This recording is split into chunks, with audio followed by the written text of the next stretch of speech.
নমস্কার বন্ধুরা, আহারে বাহার রান্নাঘরের আরও একটা নতুন পর্বে আপনাদের সবাইকে অনেক অনেক স্বাগত জানাই। আজকে আমি ভেন্ডির অসাধারণ স্বাদের দুটো সহজ রেসিপি আপনাদের সাথে শেয়ার করব। এই রেসিপি দুটো বানানো যেমন সহজ, খেতে সেই রকমই সুস্বাদু হয়। ভাত কিংবা রুটি সব কিছুর সাথেই অসাধারণ লাগবে, আর ঘরে থাকা মাত্র কয়েকটা উপকরণ দিয়ে তৈরি করতে পারবেন। তো চলুন আর দেরি না করে রেসিপি দুটো দেখে নেওয়া যাক। আজকে ভেন্ডির রেসিপি করার জন্য আমি এখানে নিয়েছি 800 গ্রাম ভেন্ডি। ভেন্ডিগুলোকে কেনার সময় একটু দেখে কিনবেন যাতে কচি হয়, কেননা কচি ভেন্ডিগুলো খেতে বেশি ভালো লাগে। এবার দেখুন, ভেন্ডিগুলোকে আমি খুব ভালোভাবে ধুয়ে নিয়েছি। তারপর একটা শুকনো কাপড় দিয়ে ভেন্ডিগুলোকে খুব ভালোভাবে মুছে নিচ্ছি, যাতে উপরে জলে ভাবটা না থাকে। কেননা ভেন্ডি কাটার আগেই খুব ভালোভাবে ধুয়ে নিতে হবে, কাটার পর আর ধোয়া যাবে না। ভেন্ডি কাটার পর ধুলে জেলে ভাবটা বেশি হয়, যাতে করে খেতে ভালো লাগবে না, রান্না করতেও অসুবিধা হবে। আর এইভাবে যদি শুকনো করে নেওয়া যায় তাহলে কিন্তু আর একটুও জেলে হবে না। আর যদি আপনারা মুছতে না চান তাহলে 10 থেকে 15 মিনিট একটা ঝুড়িতে রেখে দেবেন, তাহলে জল খুব ভালোভাবে ঝরে যাবে। এবার ভেন্ডিগুলোকে আমি দুভাবে কেটে নেব। আমি কিভাবে কাটছি আপনারা দেখুন, আশা করছি আপনাদের নিশ্চয়ই ভীষণ ভালো লাগবে। দর্শক বন্ধুরা, আজকের পুরো ভিডিওটা দেখে যদি ভালো লাগে অবশ্যই একটা লাইক করবেন আর ভিডিওটাকে শেয়ার করে দেবেন। আপনাদের একটা লাইক আমাদের জন্য অনেকটাই গুরুত্বপূর্ণ। আর আপনি যদি ইউটিউব থেকে নতুন দেখছেন, চ্যানেলটাকে সাবস্ক্রাইব করবেন। ফেসবুক পেজ থেকে দেখে থাকলে পেজটাকে ফলো করার অনুরোধ রইল। দেখুন, আমি ভেন্ডিগুলোকে এইভাবে ফেরে ছোট ভেন্ডিগুলোকে গোটাই রেখে দেব, আর বড় ভেন্ডিগুলোকে দুটুকরো করে কেটে নেব, যাতে অনেক বেশি লম্বা না হয়। যেহেতু ভেন্ডির দুটো রেসিপি বানাবো, একটা রেসিপির জন্য ভেন্ডিগুলোকে মাঝখান দিয়ে ফেরে ছোটো ভেন্ডিগুলোকে গোটা রেখে দেব, আর বড় ভেন্ডিগুলোকে দুটুকরো করে নেব। একটু লম্বা করে কাটলেও কোনো রকম অসুবিধা হবে না। আর এভাবে কেটে নিলে বোঝাও যাবে যে ভেতরে কোনো রকম পোকামাকড় আছে কি না। আর অর্ধেকটা পরিমাণ ভেন্ডি দেখুন 1 ইঞ্চি অন্তর অন্তর এইভাবে টুকরো করে কেটে নিচ্ছি। দেখুন, দুভাবে সমস্ত ভেন্ডিগুলোকে কেটে নিয়েছি। এবার গ্যাস অন করে কড়াই বসিয়ে দিয়েছি, আর কড়াইতে দিয়ে দিলাম সর্ষের তেল। আমি রান্নাটা সর্ষের তেলে করছি। চেষ্টা করবেন এই রান্নাটা সর্ষের তেলে করতে, খেতে বেশি ভালো লাগবে। আপনারা চাইলে আপনাদের পছন্দ অনুযায়ী যে কোনো রান্নার তেল দিয়ে করতে পারেন।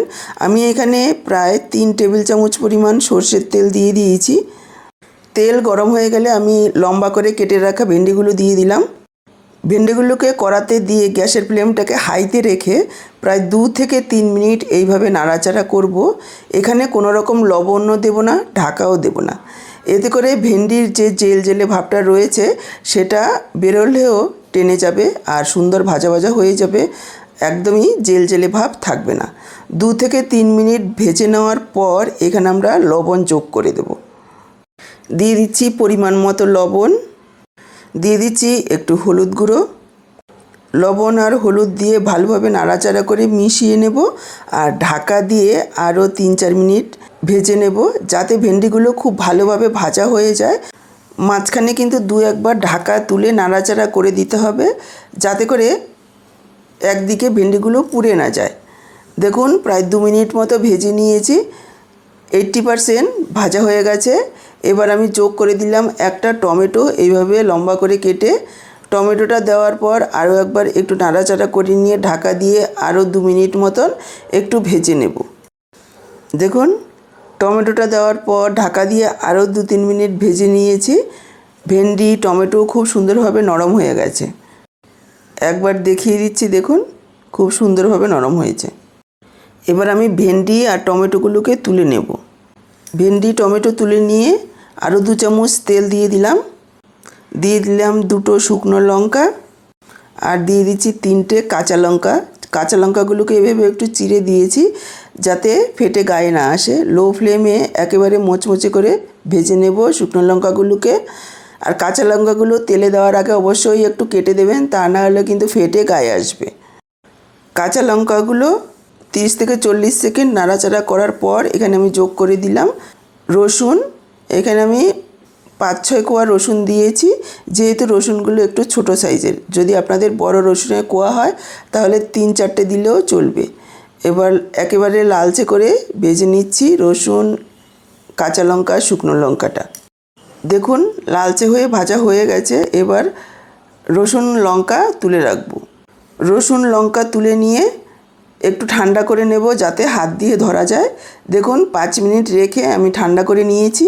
প্রথমে আমি রসুনগুলোকে একটু মেখে নেব হাত দিয়ে চটকে।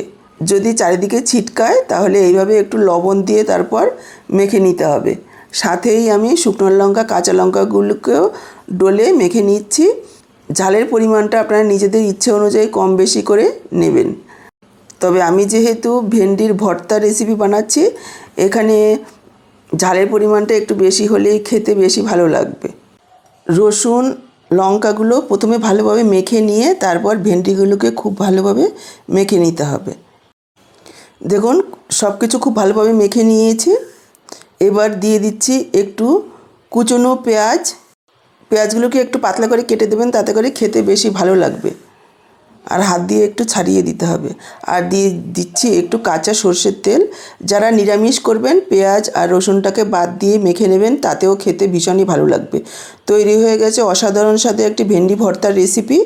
একবার গরম গরম ভাত দিয়ে খেয়ে দেখুন, পুরো ভাত এটা দিয়েই খাওয়া হয়ে যাবে। এদিকে দেখুন একটা ফ্রাই প্যান বসিয়ে দিয়েছি আর তার মধ্যে দিয়ে দিলাম প্রায় 2 টেবিল চামচ পরিমাণ চিনেবাদাম। বাদামগুলোকে মুচমুচে করে ভেজে নিতে হবে। দেখুন বাদামগুলোকে মুচমুচে করে ভেজে নিয়েছি প্রায় 2 মিনিট মতো লো ফ্লেমে। এবার আমি যোগ করে দিলাম ছোট 1 চা চামচ গোটা ধনে, 1/2 চা চামচ গোটা জিরা আর ছোট 1 চা চামচ মৌরি। মৌরি দেওয়ার কারণে এর টেস্ট অনেক গুণ বেড়ে যাবে। আর দিয়ে দিলাম 4-5 কোয়া রসুন। সব মশলাগুলোকে মুচমুচে করে ভেজে নিতে হবে। যদি ফ্রাই প্যানটা খুব বেশি গরম হয়ে যায় এই সময়ে গ্যাসটাকে অফ করে দিতে হবে। তারপর এখানে যোগ করে দেব ছোট 1 চা চামচ সাদা তিল। যারা নিরামিষ করবেন রসুনটাকে স্কিপ করবেন। এবার ভেজে নিয়ে ঠান্ডা করে দেখুন আমি নিয়ে নিয়েছি মিক্সচার জারে গুঁড়ো করে নেব। এইভাবে মিহি করে গুঁড়ো করে নিয়েছি। আপনারা চাইলে শিলনোড়াতেও গুঁড়ো করে নিতে পারেন। এবার যে কাটা ভেন্ডিগুলো ছিল আমি একটা পাত্রে নিয়ে নিয়েছি। যোগ করে দিলাম একটা মিডিয়াম সাইজের পেঁয়াজ গ্রেট করে, দিয়ে দিলাম ছোট সাইজের একটা টমেটো গ্রেট করে, 1/2 চা চামচ হলুদ গুঁড়ো, 1/2 চা চামচ লাল লঙ্কার গুঁড়ো, ঝালটা পরিমাণ বুঝে দেবেন। আর গুঁড়ো করে রাখা মশলাটা, পুরোটা মশলাই আমি এখানে যোগ করেছি। ভেন্ডির তো হাজারো রকম রেসিপি খেয়েছেন, একবার আমার মতন করে এইভাবে বানিয়ে দেখুন, অসাধারণ খেতে হয়। যারা ভেন্ডি খেতে একেবারেই পছন্দ করে না, ভেন্ডির নাম শুনলেই নাক সিটকয়, তারাও যদি একবার খায় বারবার খেতে চাবে। এটা রুটি ভাত দুটোর সাথেই খেতে অসাধারণ লাগবে। দিয়ে দিলাম পরিমাণ মতো লবণ আর দিয়ে দিলাম 1 টেবিল চামচ টক দই। দইটা অপশনাল, তবে দিলে খেতে ভালো লাগবে। আর দিয়ে দিলাম প্রায় 2 টেবিল চামচ পরিমাণ সর্ষের তেল। এখানে অবশ্যই সর্ষের তেল ব্যবহার করতে হবে, তাতে খেতে ভালো লাগবে। আর দিয়ে দিলাম একটা মিডিয়াম সাইজের পেঁয়াজ এভাবে পাতলা করে কেটে। পেঁয়াজগুলোকে হাত দিয়ে ডলে একটু ছাড়িয়ে দিতে হবে। এবার হাত দিয়ে চটকে সম্পূর্ণ মশলার সাথে ভেন্ডির সাথে ভালোভাবে মেখে নিতে হবে। তবে খেয়াল রাখবেন খুব বেশি চটকাতে গিয়ে যাতে ভেন্ডিগুলো ভেঙে না যায়। সম্পূর্ণ মশলা যাতে ভেন্ডির ভেতরে ঢোকে সেভাবে মেখে নিতে হবে। এই ভাজা মশলাটা দেওয়ার কারণে এত সুন্দর গন্ধ বের হচ্ছে মাখার সময়ই। আপনারা যখন মাখবেন তখন আপনারাও বুঝতে পারবেন যে কতটা সুন্দর তৈরি হচ্ছে। মাখতে মাখতেই জিভে জল চলে আসবে। দেখুন আমি খুব ভালোভাবে মেখে নিয়েছি। এবার হাতে যদি সময় থাকে 5 মিনিট রেখে দেবেন, তা না হলে সাথে সাথেও রান্নাটা করা যাবে। আমি হাতটা পরিষ্কার করে নিয়ে এসে গ্যাস অন করে আবার একই কড়াই বসিয়ে দিলাম। আর ওই তেলের মধ্যে দিয়ে দিচ্ছি আরও 1 টেবিল চামচ পরিমাণ সর্ষের তেল। তেলের পরিমাণটা আপনারা নিজেদের ইচ্ছে অনুযায়ী একটু কম বেশি করে নেবেন।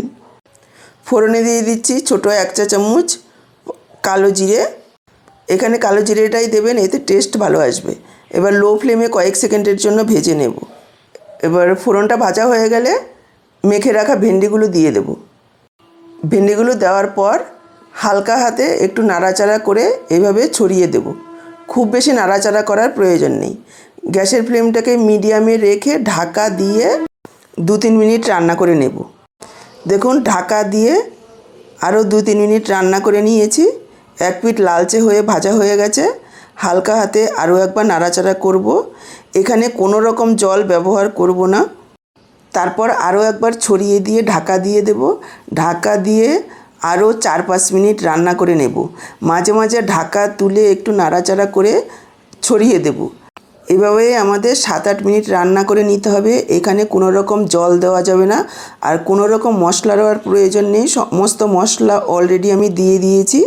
দেখুন আমি ঢাকা দিয়ে দিয়ে রান্নাটা করে নিয়েছি প্রায় 8 থেকে 10 মিনিট। সমস্ত মশলা ভেন্ডি খুব সুন্দরভাবে ভাজা ভাজা হয়ে গেছে। তৈরি হয়ে গেছে অসাধারণ স্বাদের একটা ভেন্ডি পাতুরির রেসিপি। ভেন্ডির অনেক রকম রেসিপি খেয়েছেন, একবার আমার মতন করে এই রেসিপিটা বানিয়ে দেখুন। একবার খেলে বারবার বানাবেন। দেখুন আমি একবার দেখিয়ে দিচ্ছি কতটা সুন্দরভাবে সেদ্ধ হয়ে গেছে ভেন্ডিগুলো। ভেন্ডি সেদ্ধ হতে খুব একটা বেশি সময় লাগে না। এবার আমি পরিবেশন করে দিচ্ছি। আজকের পুরো ভিডিওটা দেখে কেমন লাগলো কমেন্ট বক্সে জানাতে ভুলবেন না। যদি একটুও ভালো লেগে থাকে অবশ্যই একটা লাইক করবেন, ভিডিওটাকে শেয়ার করবেন। আমার থেকে এইরকমই রেসিপি পাওয়ার জন্য চ্যানেলটাকে সাবস্ক্রাইব করে সাথেই থাকবেন। ফেসবুক পেজ থেকে ফলো করবেন। তাহলে আজকে এই পর্যন্ত, আবার দেখা হবে নতুন কোনো রেসিপি।